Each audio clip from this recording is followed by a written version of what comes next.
Hello, everybody, and welcome to EBA Sports Show, creating content for NFL athletes using advanced videography. And if you're familiar with our series, we've been interviewing high school athletes. We're still going to be interviewing some high school athletes, but we're transitioning to NFL and college athletes. So you're going to be seeing a lot more guys at those higher caliber levels. So you're definitely one to tune in and be able to get all the advice that they're going to share with us. And this one, we got a good one here for you today. We got Buffalo Bills rookie running back Zack Moss coming off of a tremendous season. Zack, thanks for joining us today. I appreciate it. No problem, man. Thanks for having me on. Hey, anytime. So getting straight into it, obviously your rookie season, very successful rookie season. You're able to get a lot of playing time, able to, get out there and make an impact for your team. Also, Buffalo Bills making to, that deep in the playoffs, getting their first playoff victory since 1995. So looking back at it, how can you evaluate your season? How do you think it went just overall in your rookie year? Overall, it was a really good year for me. When you come into an entirely different league playing from college and you come into the NFL, it's so many different things that you have to adapt to, from plays to people to coaches to the environment that you're in, being in a new city and everything like that. And then when you factor in, the year of COVID, and then all of those type of things that not so many other people had to also go through, and figure out a way for us to continue to play. It was a year that you won't forget. So my rookie year was really good, and in that facet and everything like that. So I was happy that I was able to go out there and play. Extremely thankful for the league and everything like that, and they were able to get all of us to play this year. And we had a really good year as a team, and that's the only thing that we wanted to do besides everything else going on around us. And we could build on that going into the next season. And you were talking about COVID and kind of the switch to a new city, a new state overall as well. So going into that atmosphere, going into Bills Mafia, I guess you could say, with those fans, those big fan group, how was it? How did it feel just kind of being welcomed in by that group and being able to, play football for such a great fandom? It was awesome, man. Honestly, I didn't know much about Buffalo, obviously, and I didn't know much about Bills Mafia until I got here. And once I got drafted, I just can feel all the energy, all the love through the social medias, people reaching out, and things like that. And then once I got here, just going to local places, once people were putting, a name and a face together, once they see me out in public, just showing so much love and just accepting you, just making sure that you knew that, they had your backs, good or bad. So it was really awesome. Sadly, we didn't have them for probably all of the season besides the playoffs, the 2 playoff games that we had at home. But we only had 600-700 fans in there, but it felt like we had all 70,000 in there. So, they definitely brought it in, definitely hoping next season that we can get more than just a few thousand fans in there. And, I can finally experience more Bills Mafia and, everything that the city has to offer. For sure. Yeah, it would be great to build out the fans in there, as you were mentioning, for yourself to be able to experience kind of that true, NFL game with all the fans, all the screaming fans, especially with the Bills Mafia. But you were mentioning your transition to the NFL, and I mean, your college level over there at Utah, you were just dominating everything. You were setting 6 school records that you had when you left in rushing. You tied with 2 other records. So leaving that mark at such a high level and then going straight to the NFL, even though you were excelling at college, what's something that you specifically had to work on to be able to make it in the NFL and be able to make such a big impact in your rookie year? To me, I think the biggest thing is 2 things that, when you transition from college to the NFL, it's 2 things that, kind of stuck out to me personally. And it was obviously the speed of the game. It changed. Obviously you're around guys who are consistent 4-3, 4-4 guys. So you just around faster guys, from defensive linemen to corners to, all of the guys on the field. They all fast and they all move. And I think just the effort that people play with in this level compared to college. I've always said when I've been asked this question is like, the biggest difference from college to the league is, it's football at the end of the day. It's going to be the same place. You're going to run the ball. You're going to catch the ball. But it's the effort part. You have 11 guys that you play against in college. About 4 of those guys may go to the league because of how hard they play for 4 quarters. And then in this league, those 4 guys that played hard like that in college are all in the league. So now you got all 11 guys doing that, and their backups come in, and it's not a drop off. So the change of speed and the high intensity effort are the 2 biggest things that I realized, and I recognize that I need to add to my game, and that's going to be something, a part of the game that I'm going to have to be able to defeat. Right. Yeah. Everybody's at such a high level when you get to, the NFL moving up. But, when you're in college and you see that you're setting all these records and you see that, you're having such a big impact on your team, how are you able to kind of stay within yourself and kind of make sure that, hey, I'm not going to get too big headed or anything? I know that my goal is still to be able to get to the NFL. How are you able to kind of stay within yourself and be able to manage the pressures that come along with this? The pressures are going to come. You're going to feel it. I can easily sit here and tell you, it's certain things you can do to, kind of help de-escalate those feelings and those feelings of anxiety and things like that. But you just have to. I think it comes down to how humble you are, and knowing where you come from, knowing your roots, having something to fall back on, some your beliefs, faith, and stuff like that. Just things that help you feel at ease when you're doing something that you're maybe not comfortable doing, being in the limelight, being the face of a program and things like that. I think those are the biggest things that you have to kind of find within yourself, and then know how to use those tools to help yourself continue to get through this process. Because you're always from the get-go, from youngins, you want to make it to this league, and they don't always teach you about all these different things that can come into you, different exit routes is what I call them, things that can take you off your path from where you want to get. And you just kind of got to learn how you go, ask questions, see other guys in front of you, and then try and be, a model for guys also behind you. And, just try and do the best you can. And you talk a lot about that, being a model for guys behind you, and you're mentioning, not getting too far away from your roots and always kind of knowing where you came from. I know when you were making your decision to go back for your senior season, you were mentioning about the, rushing records and all these other things. But one of the things that you mentioned was you wanted to get your degree to be able to be a good example for everybody else from your community. So why is it so important for you to be able to help out that next generation and be that person that those people that grew up where you came from can be able to look up to and kind of find inspiration from? It's really important for me.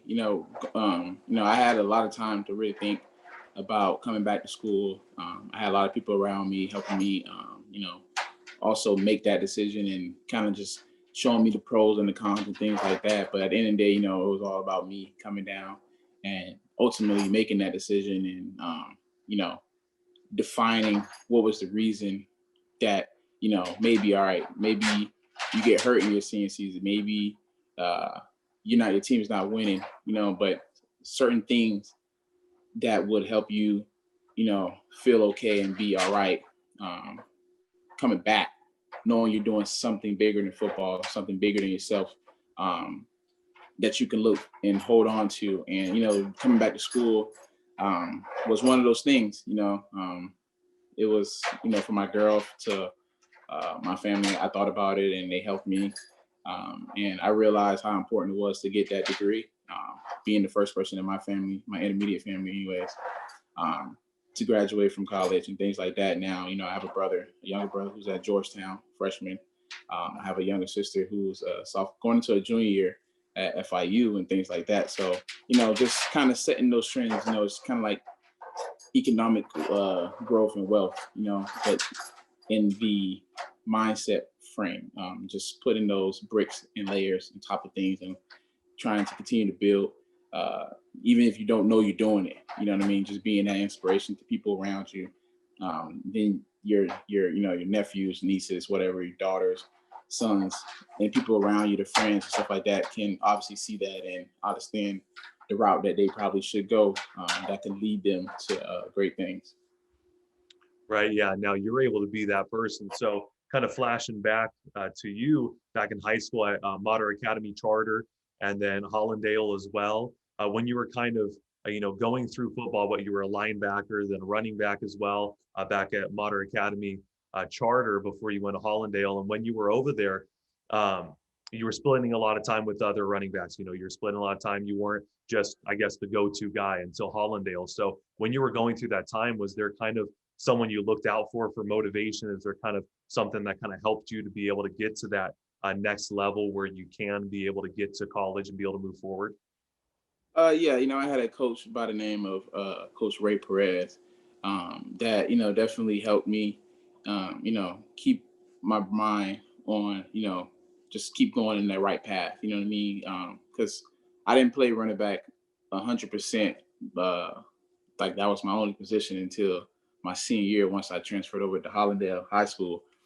So I played linebacker from all the way from little leagues through pretty much junior year in high school, where I was splitting time playing running back and linebacker. But linebacker was my main position at the time. So and I always wanted to play running back. I always was told I would be a pretty good running back and things like that. But I never got the opportunity right away. So, I just continue to do what I can do. It's all about controlling the controllables, doing what you can do. And I tried to make the best of my position that I was in, until the opportunity came for me to come around. And, once it did, I just took off with it. And once I was able to transfer out of Matter Academy and, where I was able to receive my first offer, um, from the University of Miami, then I transferred over to Hollandale where I was able to put a whole season together and show my talents at the running back position. I was able to earn over about 15 Division I scholarships from a lot of schools, and and that's all just goes back to hard work and perseverance and just believing in the things that you got to do. You know what I mean? So that was the biggest thing for me. He was there to help me as well, and just coming back to having people around you, keeping your mind on the right things, and continuously just doing the right things as well. Mhm. And yeah, you were mentioning how you got that opportunity and you seized it. You went for it and were able to make the most of it. So if you maybe look at yourself back in those days, or maybe somebody that's in a position right now where you were at, what would you kind of say to them to make sure that they keep inspired, they keep motivated, even though they might not be getting the playing time or the touches that they want or the stars that they want? What would you kind of tell them to make sure that they continue going for it?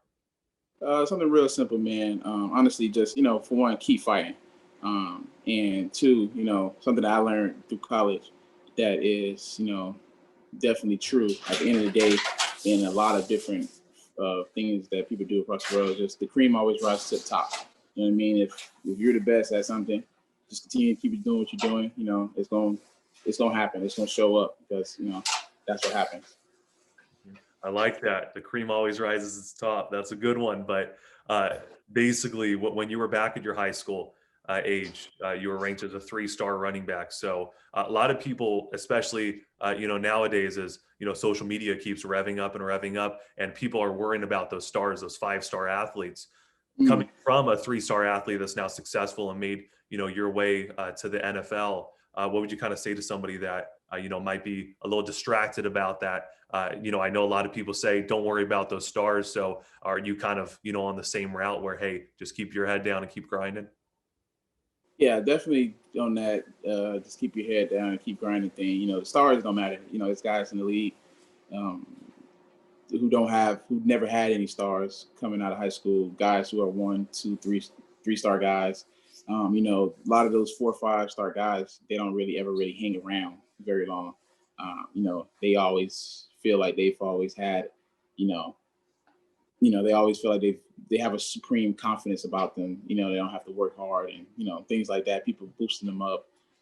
But I think guys who are always ranked a little lower have that underdog, have that chip on their shoulder, and that's what the guys is in this league. There's not a lot of 4 or 5 star guys. It's about guys who are going to come and punch the clock every single day. You know what I mean? Leave everything out on the field, and it's not a pretty boy game, and things like that. So it definitely doesn't matter about the stars at all. You know what I mean? I'm pretty sure if you look around, you probably got a lot more, 2-star guys in the Hall of Fame and have had successful careers more than you got 4 or 5-star guys.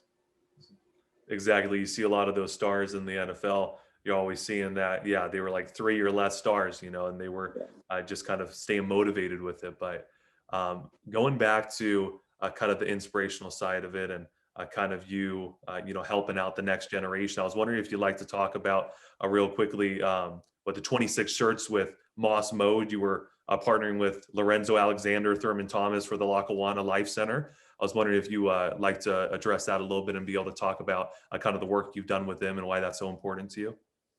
Yeah, it's really important, man. Me and my team they came to me with with this opportunity, this chance to do something in the community. Just being my first year in Buffalo and things like that, and I always want to give back in any shape or form that I could. And when we partnered up with 26 Shirts, who is a company out here in Buffalo that makes a lot of really nice shirts for a lot of charities and things like that. And all the proceeds always, go to these charities and things like that. Once we did it with them, we came up with our own shirt. We made it pretty cool and things like that. And, you know, we did it for the Lackawanna Life Center, where we're trying to continue to, help build this church up where they're going to have, a center, a gym center for kids and, adults in the community and things like that. And housing and medical things as well for that community and stuff like that. They don't have a local store, in the neighborhood that's close by. They don't even have a hospital that's close by.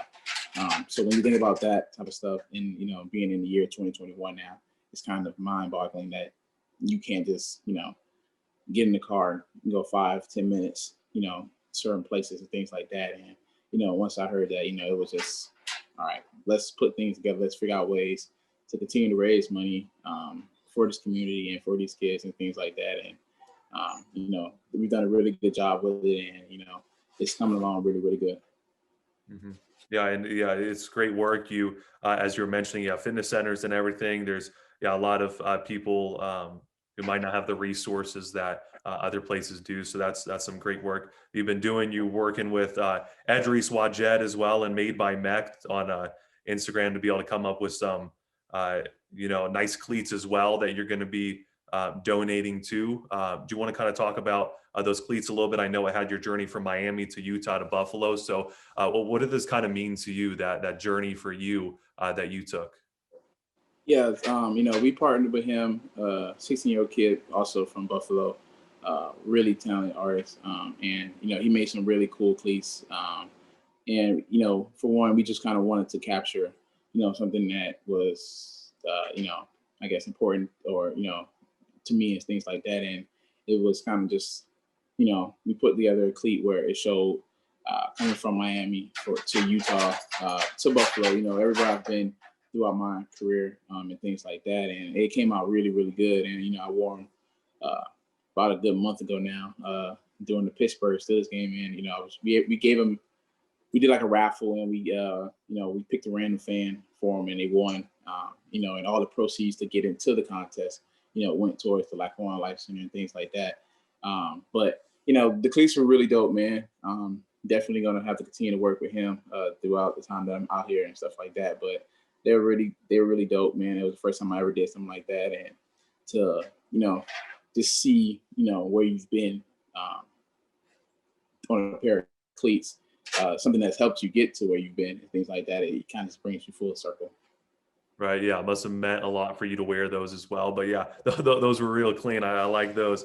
Those are definitely some nice ones. But, with now, with you being, in the league and, you're going through an injury right now as well at the highest level. I was wondering after, this season and also going through this injury, is there something that you kind of realize about the NFL that you need to be able to improve a little bit more? Or is there something that you were kind of looking through this process, just kind of, being so thankful to be able to be at this highest level and just kind of making sure that you stay at that level? There's always ways you can continue to get better. If I came out of the season fully healthy, I'm definitely going to be looking at ways I can get better in health, speed, strength, and all those type of things like that to continue to help me get better for the next season. and find ways to help my team. But, definitely going through an injury that required surgery in my first year in the league, after making it to the playoffs and, when the time that it happened. You always trying to figure out ways to continue to improve your body, because your body is the most important thing when you play sports and you play any type of, sports or thing like that. So in football, everything that we do is focused around our body. You know what I mean? If we decide to go out somewhere, we got to think about our body for the next day, if we got work that day, or all that type of stuff. And this injury just allows me to, just really refocus my mind, have a chance to go out there and just attack the rehab and trying to find each and every way I can get better, so that way I can go into next season knowing that I did everything I could possibly do, and then have no regrets about going into the season and, having the season that I have next season. And you were mentioning a lot about getting your body ready, for the NFL, and getting your body ready for, getting back after this injury. So when you're kind of looking back at, time, maybe flashing back to high school or college, if you were talking to maybe a younger self or somebody that's going through that right now, what's one thing that you've learned now being in your position in the NFL that you wish that you would have learned a little bit earlier on, or you wish you would have focused on a little bit earlier on? That's a really good question. I never try to single out one thing. You know what I mean? I can always say that I wish I watched more film. I could always say, I wished I did certain things a little bit better. But one thing I would think about is probably flexibility. It's like one of those things that a lot of people don't think about. A lot of us just think about, just like the God-given abilities that we're given, athleticism and things like that, and just kind of just go from there. But, the older you get, the more hits you take and things like that. Flexibility starts to play a role in a lot of those things. And, it helps with lessening injuries as well. So that's one of the bigger things as well. Okay, well, you heard it here first. Make sure to work on that flexibility for sure. And just real quickly, I know, you've got a lot of accolades throughout your career, and you got a lot of records as well, especially looking at Utah. But back there in 2014, don't know if you remember this, the Commissioner's Cup, you were there with District 12 Commissioner Jose Pepe Diaz. You were at the Traz Powell Stadium, defeated Westland, Hialeah, High Wildcats. I was wondering if you remember that, kind of hoisting that Commissioner's Cup. How was that? That was the first ever Commissioner's Cup. Yeah, I definitely remember that game. I remember scoring, I think, one touchdown rushing and then another one a kick return. We beat them pretty easily that night. But it was the first Commissioner's Cup, and it was a really good memory. And it was the first one, definitely. And hopefully, Matter can continue to get some of those over the years and things like that. But just being in that moment and things like that was pretty cool. Definitely, no, that's great. And lastly, going into this next season, going into the remainder of your career for the NFL, what are some goals that you have for yourself, for your team? What are you kind of looking to be able to accomplish? The number one thing is Super Bowl. We got so close this year. A lot of injuries, guys being banged up, kind of hampered us, from taking that leap and things like that. But that's part of the game as well. So, Super Bowl is all, that you want in this league. You know what I mean? That's what you're measured on and things like that. So, definitely a chance to play in the Super Bowl and, come out victorious, like the only goal that you really need. Well, definitely. Well, I hope you're able to get there. Make sure you get your health, yourself healthy and be able to work your way to that. But Zach, thanks for joining us today. I really do appreciate it. No problem, man. Thank you guys for having me on. Anytime. Thank you. And thank you very much, everybody, for tuning in. Once again, to EBA Sports, creating content for NFL athletes using advanced videography. You'll be seeing more NFL guys, more high-level athletes at that stage in their career, like we got here with Zack Moss. But once again, thank you for joining us, and thank you for tuning in. Make sure that you watch more of our episodes on EBA Sports on YouTube. Make sure to like, subscribe, and comment, and also give us a follow on Instagram. Once again, thank you very much. Thank you to Zack Moss. Thank you to John Aguero. My name is Ryan Ketchum. We'll see you next time. And cut. And cut. Good stuff.